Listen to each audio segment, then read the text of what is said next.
Churchill knew things had changed for the worse in Germany. During his time in the country, he became deeply troubled by what he soon called a war mentality, and no amount of charm offences from senior Nazi figures could allay his concerns.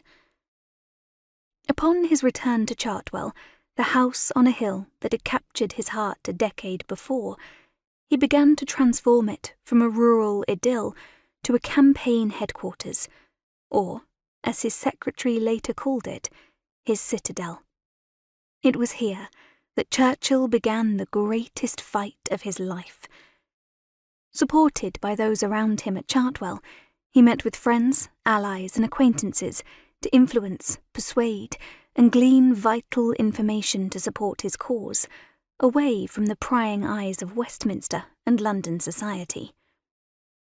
In the 7 years that followed, he did everything in his power to sound the alarm about the evils of the Nazi regime and the need for Britain to prepare for war. Chartwell was his centre of intelligence and his war room, with every corner a witness to events that changed the course of history. During the summer of 1932, Churchill was on the backbenches of the House of Commons. He was the Conservative Member of Parliament for Epping in Essex, as he had been since he returned to the Conservative Party from the Liberals in 1924. But the Labour Party's election victory in 1929 toppled him from the great office of Chancellor of the Exchequer, where he had, for 5 years, shaped and managed the economic policies of the British government. Though his political party now sat on the opposition benches, Churchill initially remained influential.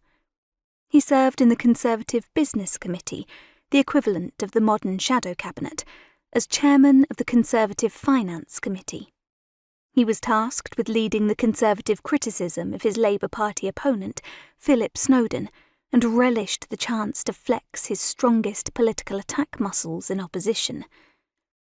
Some colleagues, however, began to question his performance, as well as the causes he championed. He wrote to Stanley Baldwin, the leader of the Conservative Party, in September 1930, saying he cared about India more than anything else in public life, amidst a growing debate about proposals for increased Indian self-government. The same letter included an invitation for Baldwin to join him at Chartwell for lunch to discuss the subject further. "I have many works of construction to show you," he declared proudly of the extensive brick walls he had been building since 1925. He concluded, "When the sun shines, I would rather be here than anywhere in the world." Just a few weeks later, sensing that a split between the two men could lead to a schism in the Conservative Party, Baldwin penned a heartfelt, handwritten note to Churchill, reaffirming their friendship despite their differences.